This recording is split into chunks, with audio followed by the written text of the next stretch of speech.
Hey everybody, welcome back to Sophisticakes by Mary. For this tutorial, I'm going to show you how I made this torn wafer paper cake, and I'm also including how I did a pattern impression technique on some of the wafer paper for some extra texture. Also some luster dust on the copper pieces. So if this sounds interesting to you, please stay tuned and I will show you all the details right after the intro. Okay guys, for this tutorial, I'm going to try a new technique. It is torn wafer paper.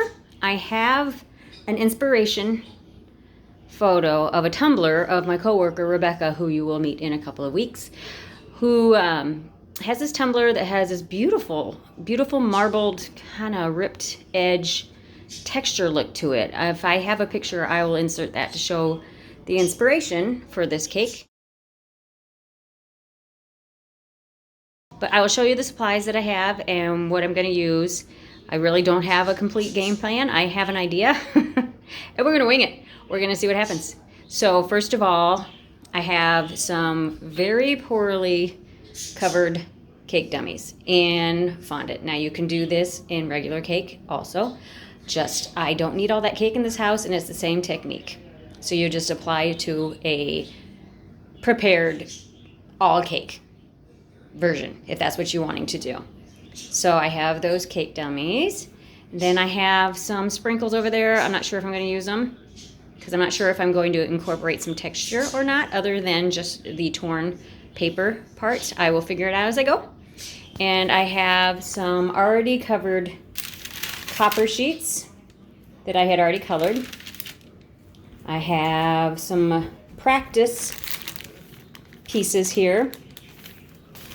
And then here's my wafer paper that I'm using. It's a 0 grade wafer paper. I might double up some of them to get some more thickness for this texture that I'm going to try to do. I might use this mat to add some texture to some of the sheets just to get some varying textures, obviously, varying textures in the cake itself. And I have all my brushes and some colors, some luster dust, some metallics. It's copper, bright copper, and I might include some gold, and I might use some sugar crystals just to give some more texture also. And then, like I said, my brushes, a hair dryer. Yes, I might use a hair dryer. You'll see that. Some cornstarch, and I'm not sure if I'm going to use my color gels. We'll see. We'll see how it goes. And then just some water. I might actually need to use my wafer paper conditioner. I have that in a spray bottle. I forgot to get that out, but if I need it, I will get it out. So these are my supplies, and I will set up the camera and see what happens. Stay tuned. Okay, so like I stated, I wasn't sure how I was going to attack this, but I had an idea. So I wanted to layer up my wafer paper, 2 layers. I sprayed some wafer paper conditioner in between them to stick them to each other, and then tear them into some haphazard strips. I wanted them to have ragged edges, so that's okay. So I have this lace impression mat that I use for my edible lace, and I love this pattern. I wanted to see if I could get this to work in different techniques. So I put some cornstarch on the mat, put the wafer paper on it, sprayed the wafer paper a little bit with that wafer paper conditioner, and then I'm using my brush with more of that wafer paper conditioner to kind of press it into the mat. Use the bristles of the brush to press it into it to try to get that transferred onto the wafer paper. And I'm also adding some luster dust to give it some more of a marbled technique to kind of mimic my inspiration piece. Now I'm just using the luster dust after I dip the brush in some water or the wafer paper conditioner, either one, whatever you want to use. And since it's already saturated, it's kind of bleeding into the rest of the paper without too much effort. Add some more of the cornstarch. Don't be shy with this, just like with the wafer paper flowers, when you are doing a texture on it, you need it to not be sticky, so go ahead and dust that cornstarch on there. I use the palm of my hand to push it into the mat a little bit further, and then I'm using a hair dryer to dry it faster. You could use it or leave it out if you want to, but I, of course, was in a hurry, like normal. And I wanted to go ahead and dry it a little faster. So I used my hair dryer. Now I leave it a little bit damp, just so that it doesn't dry hard and crunchy. And then I'm doing this for a few more pieces.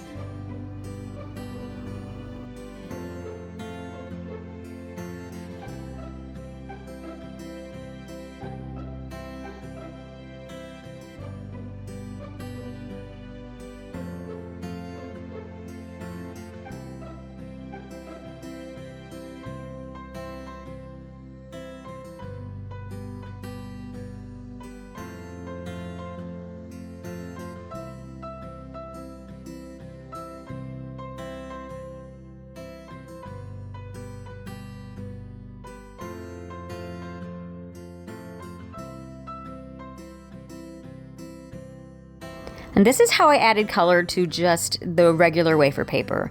I just used some color dust, some petal dust, and a big fluffy brush, and I just kind of randomly just dusted it on there. Just circular patterns with your brush, and then once you get it where you want it, tear that into strips as well.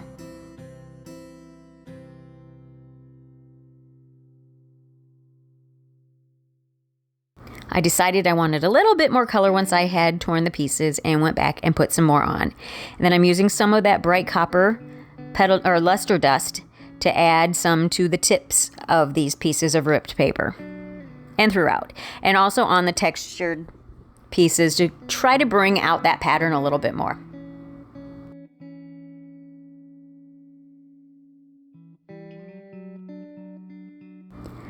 I had done the copper sheets ahead of time, but then once I tore them, I realized they needed a little bit more saturation, so I just used another fluffy brush and added a little bit more to it. Now to get these strips attached to my fondant covered cake dummies, I just used some piping gel, just regular piping gel. Take the strips, cut an angle out of the bottom because I wanted to do them at a diagonal, and just stick them on to the piping gel. Simple as that.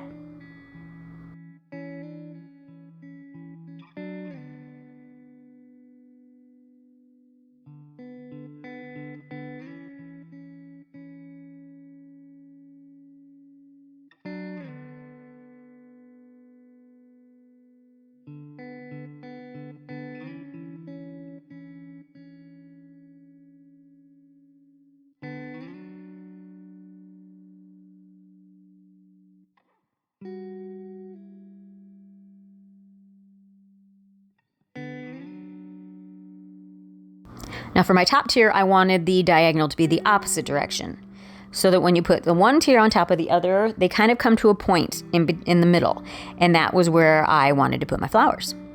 So same technique, use some piping gel, and just attach the wafer paper to the piping gel. Now if you need to add a little reinforcement in between the layers of paper, that's fine too. And these corners wanted to stick out a little bit, so I went ahead and added some piping gel to those as well. I didn't want them to necessarily stick out. I wanted it to have the texture within the pattern, if that makes sense. Not necessarily texture sticking out.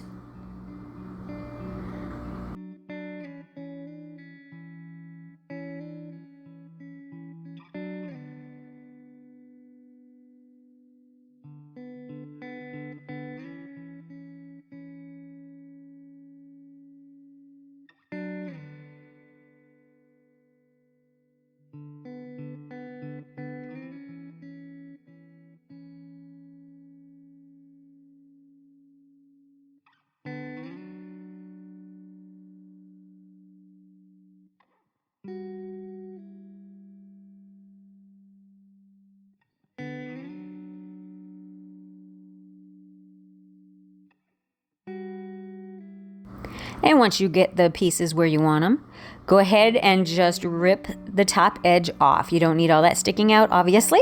Kind of distracts from the look, but I just went ahead and tore them. I made the mistake of tearing the copper ones at the same time as the other ones at first, and that luster dust got stuck to my fingers and I was touching the other ones. So for the second tier, I ripped all the other ones first and went back and got the copper ones.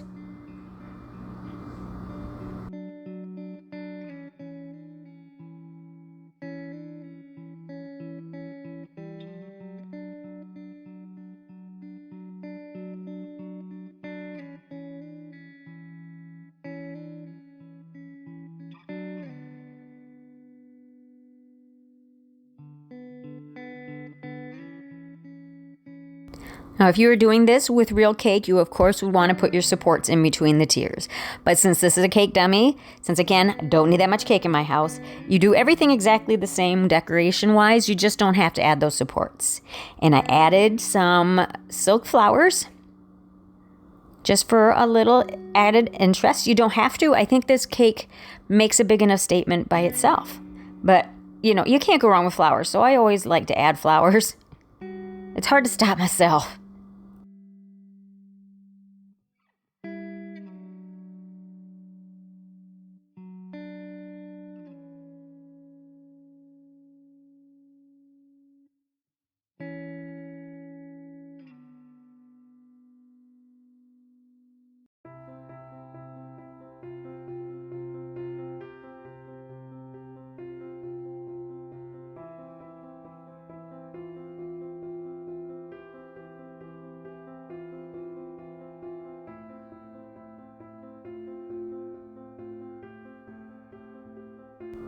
So there you go, guys. My torn wafer paper cake with some added texture with an impression mat and some silk flowers.